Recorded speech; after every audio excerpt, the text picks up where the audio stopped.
Le Japon est un mirage, un avertissement silencieux envoyé depuis votre futur. Cela fait 25 ans que je vis ici, un quart de siècle à observer ce laboratoire à ciel ouvert où l'on côtoie quotidiennement l'excellence technologique et le déclin biologique le plus extrême. Le Japon détient des espérances de vie les plus élevées au monde.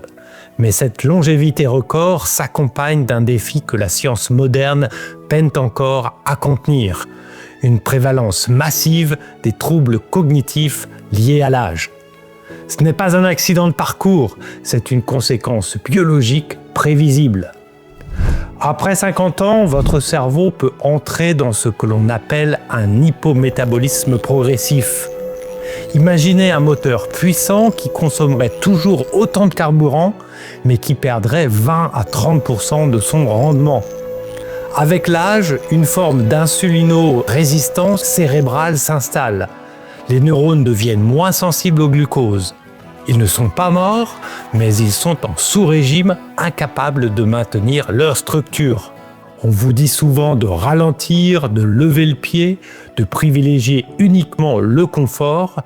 C'est une erreur de perspective.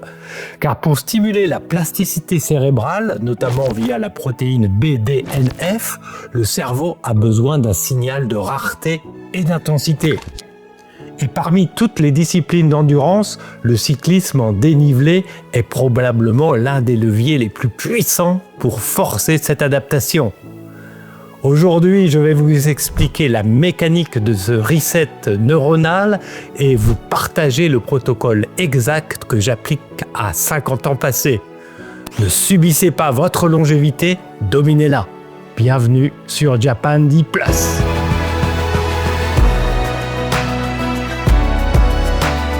La statistique est brutale. À partir de 50 ans, le volume de l'hippocampe, cette zone enfouie au cœur de votre cerveau, siège de la mémoire et de la navigation spatiale, diminue progressivement.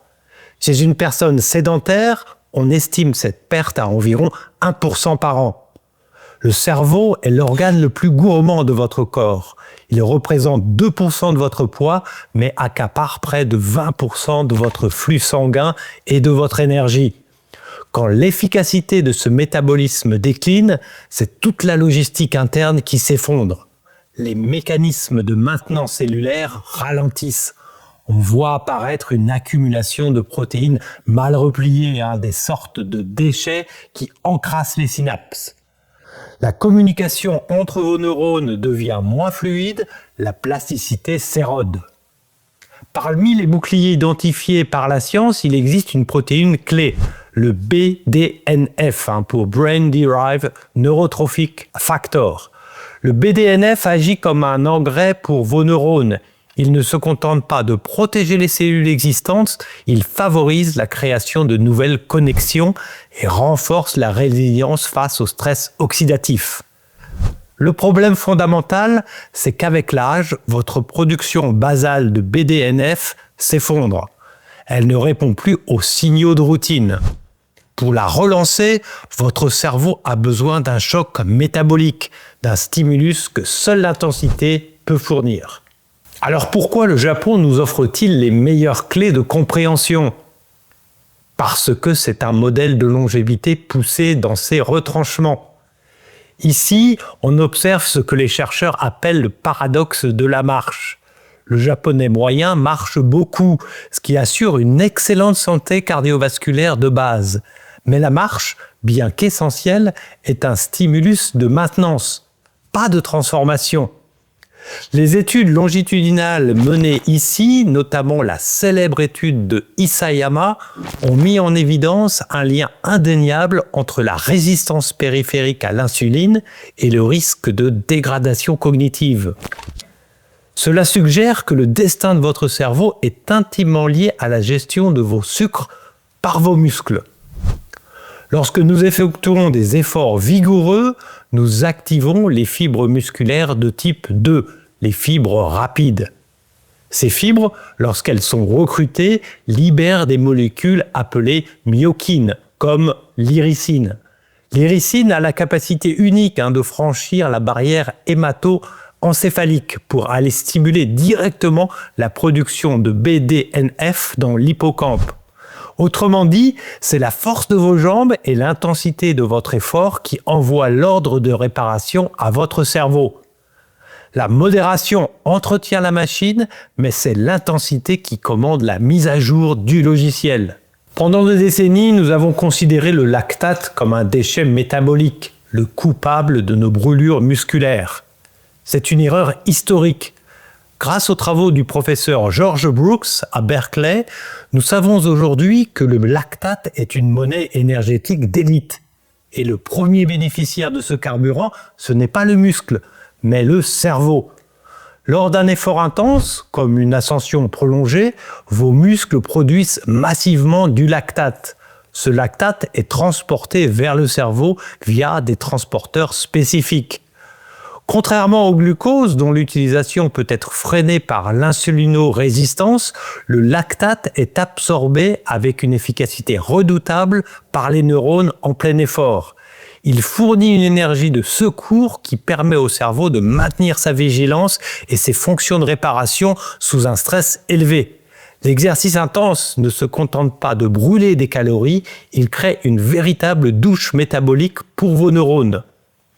Des études par imagerie ont montré qu'un entraînement régulier dépassant certains seuils de puissance peut non seulement stabiliser le volume de l'hippocampe, mais dans certains cas induire une neurogénèse, une croissance réelle. Nous ne parlons pas ici de remède miracle, mais d'une exploitation intelligente de votre propre biologie adaptative. Après 50 ans, par peur de la blessure, beaucoup d'athlètes se réfugient exclusivement dans la zone 2. La zone de confort. Ils suppriment l'intensité, pensant protéger leur moteur. C'est l'inverse qui se produit. Ils laissent leur système de pointe s'atrophier. Le modèle 80-20 est la réponse chirurgicale à ce problème et le cyclisme en côte est l'outil parfait pour l'exécuter. Pourquoi ? Eh bien pour 3 raisons mécaniques précises. D'abord, la pente permet d'atteindre des niveaux d'intensité métabolique extrêmes, là où le lactate et le BDNF explosent, sans les traumatismes articulaires dévastateurs de la course à pied. Ensuite, l'ascension force un recrutement massif de la chaîne postérieure, là où se trouvent vos plus grandes usines à myokines. Et enfin, il y a l'engagement cognitif. Piloter un vélo à haute intensité sur un terrain qui change, anticiper une trajectoire en descente, gérer l'équilibre sous fatigue, c'est un entraînement croisé. L'hippocampe est un GPS interne. En combinant l'effort métabolique de la montée et le défi cognitif du pilotage technique, vous saturez votre cerveau de signaux de croissance. C'est parmi toutes les activités de l'endurance l'une des architectures d'entraînement les plus complètes pour contrer le vieillissement cérébral. Vous ne pédalez pas seulement contre la gravité, vous pédalez pour votre clarté mentale. Voici le cadre structurel que j'applique pour transformer mes séances en séances de neuroprotection. Le premier pilier est le respect strict du 80-20. 80% de mon volume hebdomadaire reste en zone 2 fondamentale pour construire la base mitochondriale. Mais les 20% restants sont dédiés à une intensité propre, généralement sur des pentes de 8 à 12%. L'objectif est de monter le curseur assez haut pour déclencher la libération de lactate, sans jamais basculer dans l'épuisement total qui générerait trop de cortisol. Le deuxième pilier est la synchronisation nutritionnelle. Je concentre mes apports en glucides complexes autour de ces fenêtres d'intensité pour maximiser la sensibilité à l'insuline cérébrale. Le troisième pilier est la maintenance systémique. Le cerveau se nettoie durant le sommeil profond via le système glymphatique. Un entraînement intense sans un sommeil de qualité est une stratégie perdante. J'y ajoute personnellement 2 leviers que le Japon m'a appris. L'exposition thermique alternée, le choc du froid et de la chaleur, pour stimuler les protéines de choc thermique, les HSP, qui protègent nos structures cellulaires. Et enfin, une supplémentation rigoureuse en DHA pour assurer la fluidité des membranes neuronales. Ce n'est pas une recherche de la performance pour la médaille, c'est une recherche de la cohérence pour la longévité. Votre cerveau n'est pas condamné à une érosion inéluctable, c'est une structure plastique qui répond aux ordres que vous lui donnez.